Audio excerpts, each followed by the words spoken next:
ছয়টি অক্ষর হামজা, হা, আইন, হা, গয়েন, খ এর মধ্যে হতে যদি কোনো একটি অক্ষর আসে তাহলে নুন সাকিন কিংবা তানবিনকে বিনা গুণনা ছাড়া স্পষ্ট করে পড়তে হবে। মাশাআল্লাহ, জাযাকাল্লাহ। হুরুফে ইকফা কয়টি ও কি কি? 15টি অক্ষর। তা, সা, জিম, দাল, জাল, জা, সিন, শিন, সদ, জদ, ত, জ, ফা, কাফ, কফ।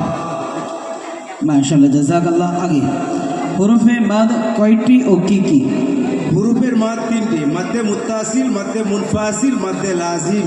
মাশাআল্লাহ, জাযাকাল্লাহ।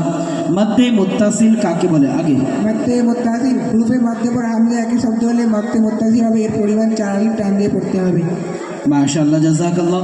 হিফজে সূরা থেকে আমি প্রশ্ন করব, সূরা মাউন শোনাও।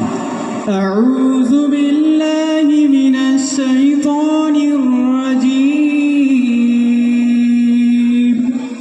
বিসমিল্লাহির রাহমানির রাহিম। আরআই